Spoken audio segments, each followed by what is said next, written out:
Kasama natin ngayon ang Department of Trade and Industry at dalawang entrepreneurs na lalahok sa 2023 National Arts and Crafts Fair na gaganapin sa October 4 to 7. 4 to 7 ba? Tama Yes. ba? October 4 to 7. At para bigyan tayo ng detalye tungkol dito, okay, ng mas komprehensibong impormasyon, let's welcome ang nagbabalik na si Director Marivic Bonoan ng Bureau of Domestic Trade Promotion ng DTA. Welcome back, ma'am. At ang dalawang business owners na si Remedios Medina at Franco Raneses. Magandang hapon sa inyo, Franco and Remedios. Tama ba, Raneses?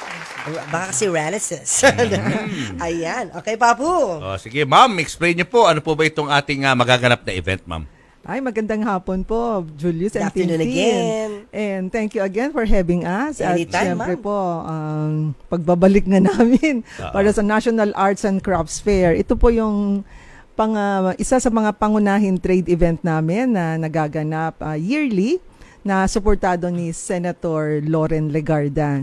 Pero ito ngayon ay, ang pinopromote namin yung Philippine Creative Industries. Kasi maraming subsectors po yan. Fashion, crafts. So, out of the 50 subsectors, ang pinopromote namin na yung crafts and fashion. So, ito, ang talagang adhikain namin po ay i-promote ang ating mga cultural heritage, yung ating mga hinabi, mga crafts, mga hand-woven items. Na ito yung mga produkto nila Remy at saka si Franco. May dala ba kayo? Ano yan? Ano yung mga products na yan? Ipakita na show and tell. Okay, Franco, ikaw muna. Ano ba tong mga likha mo? So, yan. So, bag siya. Sige, yes, explain mo, Raneses. Meron po akong dinesign po na tinawag ko siyang Saucy Bayong. So, yung original na bayong natin. So, pinasosyal ko lang siya ng konti. Tapos, at reasonable price naman Tama, po siya. ito maganda. Franco, kunin mo to. Yung may kahoy. Diba? Ay, inabot na talaga sa akin, ha? Yan, diba? Kasi nakasanayan na natin na ganito talaga yung original na bayong. Nakasanayan natin. Pero ang ginawa mo, dinesign mo na may kahoy yung handle. Anong klaseng kahoy ito? Actually, yung kahoy po, ma'am, is may kwento din po. Yan po yung mga nasira po ng bagyo. Kasi yung nasalanta po ng bagyo ng mga kahoy, para po magamit po siya, mas mapaganda po siya, mas mapataas po yung price niya. Kasi originally po kasi ang ginagamit po natin sa mga nasalantang kahoy, pinapanggatong lang natin pang luto. So para po magamit siya, mas tumaas po yung value niya. So, ginagawa ko pong design ng mga pang bags, mga pang handle. Nausap mo to, naisip mo to after magkabagyo? Bali po, yung business po kasi originally po sa parents ko po.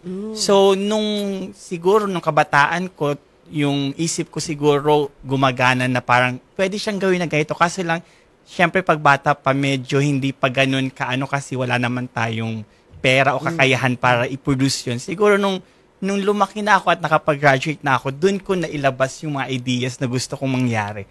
So, siguro yung idea, simula pa nung bata ako. At ito na nga, nagkaroon na nga ng katuparan. Katuparan po, nung ako na mismo yung nag-business na din po. Very good. Ito, ano yung pangalawang bag? Explain mo. Ito naman po is, ginawa ko pong design siya para sa lalaki at babae. So, pwede po siyang lalagyan ng folder, yung mga envelope. So, pwede pong pang-office bag na din po siya. Na siya po, na magaan lang po siya, tsaka pwede po siyang tupiin.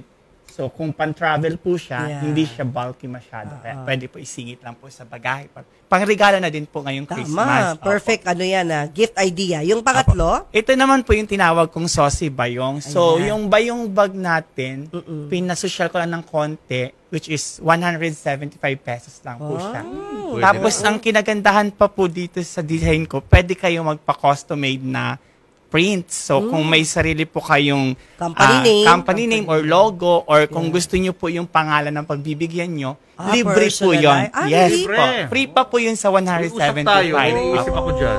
So, ang Saucy Bayong naman po na ginawa kong design is kasya po siya sa laptop, mga envelope folder, and pwede rin po siya lalagyan kung meron po kayong mga event na yung 'di ba yung mga Yeah. seminar. Anong minimum kapag mag-order ng ng ganyan? Wala pong minimum, Sir Julius. Talaga? Kahit po isang piraso lang Kahit po 10, siya. pwede. Kahit 10 sa Sige, Sir, libre po papalagyan mo ng yung print. Yes, po, ganito, libre po yun. Libre Ngayon yung pala- print. Libre Libre na yung print. Ito. May design ha? May design. Pwede Kaya mo. po, Sir. Opo. May forward ako sa'yo. Ang lagay mo dyan, Sitio Remedios. Yes po. Familiar ka sa lugar na yon? Opo, Sitio Remedios sa i-send mo Ilocos. lang po, Sa ma'am, Ilocos. yung ipisi-send mo lang po yung pinaka logos para i-print po namin. Bagay yan Para sa mapakita Sitio natin. Remedios. Or kaya Pinto Para Art makita Museum. natin. Pinto Di ba? Art Kay Museum. Dr. Kwana. Okay, Ay, Dr. Dr. Kwanang. Para Kung makita yung rin ni name Doc. mismo po na pagbibigyan nyo, like for example, Julius and Tintin, pwede po ilagay po. Ayan. Libre. Pwede ba yung di ba may banig na parang colored? Pwede po, may may kulay lang po. Ang pagkakaiba lang po kasi sa natural tsaka yung may kulay kasi yung proseso po kasi ng pag-dye natin sa natural, pinapakuluan po natin. Kaya may tendency po siya na magkatas po siya kapag kaya mas maganda po yung natural lang siya Natural kasi lang. hindi po siya magkakatas balang araw. Kung sakaling nabasa, ganun po. Yun po yung difference niya lang po. Ito, magkano to? Bago tayo pumunta kay Remy, magkano yung ganito? 250 lang po siya, ma'am. 250, tapos yung pangalawa, yung pinakita mo. 250 din po siya 250, kasi ito ito. 170. Ang nagpamahal dito, syempre, yung kahoy. Yung value, syempre, ng kahoy. Actually, Diba? opo, medyo po. Diba? Ang mahal-mahal nito. Alam mo, di ba, ma'am? Yung Gucci, ganun, pinauso nila bamboo. Yung bamboo. Bamboo. Oo. Magkano yun? 100,000 plus, di ba? So, ito tayo. Saka maganda dyan, pwede mong lagyan ng mga isda sa grocery. Yun, yung No? teka, Yung hindi yata sosi ito bayong. pwede. Yung sosi bayong Sa pwede. pangatlo, Pwede ka pwede mo mamalengke. dyan basa? Pwede bang lagyan ng basa? Pwede Pwede yan. naman po, ma'am. Ang Washable siya. washable naman po siya. Pero ang paano lang po kasi sa dahon, ma'am, kasi nag-absorb siya ng water. So, pag nag-absorb po siya ng water, meron po siyang after smell na tinatawag. Tama. Pero yung after smell po niya, kapag natuyo po siya, air dry lang po, mawawala din po yun kasi natural po kasing dahon siya. Wag lang po natin i-direct sa sunlight na pag-dry kasi magbi-brittle po yung dahon. Unless papo yung loob is yung lining niya May is lining na- waterproof or Pwede yun. palagyan, no? Pwede, Oo. Yun. Okay, Punta naman next tayo naman. kay Remy. Yes. Ano naman ang mga produkto mo, Rems? Ito po. Bali, ito po, yung katsa, yung from the bakery po. Ginawa ko po siyang bucket Ay, oo. hat. Recycle. Yung Ganda, flour sack. Yung flour Flour sack. sack. Parang upcycled na. Yes, Oo. galing. Yung- Yan. Flour Tapos sack yan usually, pa. ang taga-panahi ko po is yung mga kananayan sa lugar namin na may mga maliliit na anak para hindi na sila papasok. So, sa bahay po sila nananay. Tapos ito naman po yung mga crochet na charactered bucket hats po. Ayan. Sino mga gumagawa niyan? Mga Estudyante naman nanay? po yung tagagawa ko nito. Opo. Yan. Ito po yung para sa mga dogs and cats. Cute, ha? Kasi may mga fur mommies po na gusto nila Oo, terno sila. terno. Oo.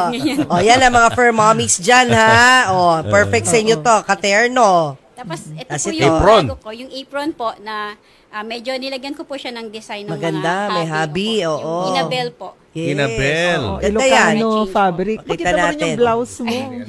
Ito po yung Linya. fabric. Kagaya sa damit ko po. Ayan, oo.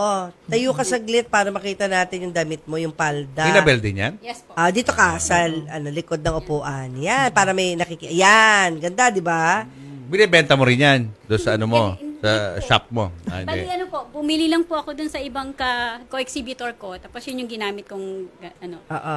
Magkano yung price ng material. apron? Maganda Ito po, yan. ano Para po, sa mahilig magluto. 450. Kasi yung hobby Yung pa po hobby eh. po Yan is, yung medyo, hand-woven opo, yan eh. Hand-woven po. Medyo mahal. Magkano mga naging puhunan nyo sa negosyo, Franco, to start the business?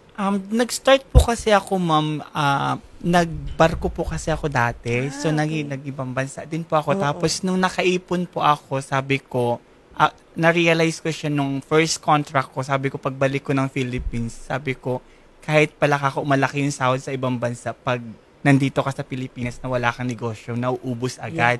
So, second contract ko, sabi ko, magninegosyo ako, mag-ipon lang ako. na. So, yun po, yung nakita ko po ng pagbabarko, second po, nang uwi po ng Pilipinas, sabi ko, i-open ko ulit yung business. Kasi, yung business kasi po ng magulang namin, yun po ang nagpaaral sa amin. Export. Export ba? Dito lang po, local lang okay, po. okay. Tapos, Ganito rin, banig. mayroon po kaming pottery, marami po kasi. So, nagsari-sari store din po. Tapos, marami po talaga siyang para lang makapag-aral kami kasi 7 po kami magkakapatid. dami. Youngest po kasi ako. So, nung nakagraduate po ako nung college, nung last na ako, sabi ko sa mother ko, Ma, stop ka na magnegosyo kasi wala ka naman ng papag-aralin na. Mag-ano ka na, mag-relax ka na din, sabi ko sa sarili mo. Kasi kapag nagkatrabaho naman ako na din ang magbibigay sa'yo, Ang sabi bait ko. mo naman, Frank. Tapos na-realize ko po nung first contract na kahit pala po sobrang laki ng sahod natin sa ibang bansa, pag nandito tayo sa Pilipinas na walang pumapasok, palabas ng palabas, nauubos Ubus pa rin din, po siya. So doon ko po na-realize na, sabi ko, pagkatapos ng second contract ko, mag-business ako, mag-open ako ng business. Pero nag-open po ako dito na sa Manila. So nag-start po ako sa Valenzuela, nag-display po ako sa isang trade shows, tapos na-discover po ako ng DTI. So nakitaan po ako ng potential sa mga design ko, tapos sabi nila sa akin, Mr. Reñeses, i-invite ka namin sa mas malaking market kasi maganda yung gawa mo, may potential ka, sabi sa akin. So, dun ako nag-start na discover ng DTI, tinulungan nila ako. So, from local na mga trade fair, mga cities lang, tapos na-invite na ako ng regional, tapos na-invite na po ako ng national. Tapos dun po, pati po yung mga training seminars po provide sa akin ng DTI and kung paano po mapalaki pa yung market. So, si DTI po talaga yung sumuport sa amin. Galing naman. Ang ganda ng storya mo. Ay, salamat. Oo, di ba? Former seaman. Anong eksaktong trabaho mo? Sa Gali po, ma'am. So, sa Gali, nagpe-prepare po ng food. Opo, sa barko po. So, ano ka? Chef ka rin ba? O cook? Assistant po Assistant. ng chef po. Pero ang puso mo kasi nasa fashion, designing, Opo. to bag. So, sinunod mo lang kung ano yung sinasabi ng puso mo. At yan, successful na. Opo. So, ito, ini-export na ba to sa iba't ibang bansa? May kumukuha po sa akin na exporters, sila po yung nag-export. So, kasi nandito lang po ako sa local lang. Pero So, alam mo, itong 100, kano nito? 250 lang. 250 na to sa ibang bansa. Baka $50. Oo, mahal na yan. Mga ganyan ang bentahan yan. Di ba? Actually po, itong isa po, nakarating na po sa iba-ibang lugar din. And marami din pong celebrity na ang gumamit. Sino? Sino mga celebrity? Sino ang celebs? Meron po taga TV5 tsaka taga ABS tsaka sa iba din. Sa TV5 sino? Yung si Cheryl Cosim po. Ay, si oo. Ma'am. So, ngayon lang sa kabila yan ngayon, Ayun na, nagpaprograma. siya sa kabilang studio. tatanong So, natin. kung maalala ni Ma'am, meron po siya nito na may picture pa kami nito. Next niya, si Christine Bersola na. Oo, Meron. yun nga naisip namin. May Imbis dala na ng bumili ka ganyan. ng papel na gift bag, di ba, sa Pasko, pasok mo na lang dyan. Hindi Tama. nila itatapon yan dahil gagamitin nila yung bag na Gagamitin yan. mo talaga Magandang yan. packaging. Magandang, Ganda, ma'am, yan eh. yung pinaka-gift bag. Di ba kaya sabi ko, usap tayo mamaya eh. Oo. May papalagay na nga kami. Oo. Ayan. Oh, bibigyan anyway, namin kayo ma'am. ng business. Sige, ma'am. Baka dun sa mga iba nating mga kababayan gusto ring sumali dito sa inyong fair na katulad in the future. Yeah. Paano ba, ma'am? Paano makakasali sa ganito? Ay, punta lang ho sila sa pinakamalapit na DTI Provincial or Regional Office or sa Negosyo Center at doon sila magtanong. Kasi doon talaga ang vetting dahil nga check muna, kunwari sa food, dahil may FDA dapat. Kung sa mga non-food naman, dapat maganda at may potential. So ito po yung mga examples po ng medyo na modernize na. Kasi yung objective na namin is to promote yung katutubong sining, para ma-raise po yung awareness, para maging relevant naman kahit sa mga millennials, Gen Z, at saka yung Generation Alpha na sinasabi, yung mga born in 2014 to 2024. Sobrang So, bata ito na. medyo na-modernize na. Yung pinag-mix na yung traditional and modern. Yeah, tama. Uy, sa mga fur moms or fur parents, nagtatanong sila kung pwede raw bang magpa-customize sa inyo, magre-request ng Yes po. ng size, Character, ng opo. kulay, Even the character. characters, yes, Pwede, ma'am. pwede. Yes po. Ayun. So, paano ka makakontakt, Remy? Opo, may contact number po kami na ibibigay or during doon po dun Ngayon, promote mo. Meron ba kayong page or something? Bigay mo na. Pa-check po yung page namin, which is RLM7 Enterprise. Dandan, RLM 7 Enterprise. ayan. Doon Sa po Facebook, makikita lahat. Facebook, Yes po, sa okay. Facebook page po, na kung saan doon makikita lahat ng mga designs na meron kami. Mga magkano yung ganyan? Nagtatanong yung friend ko. This is 400 Nag-message. po, yung pang-adult, 400. Tapos sa fur baby, 200 po. okay, 200. Opo. Tapos we also have this yung decoupage pan po.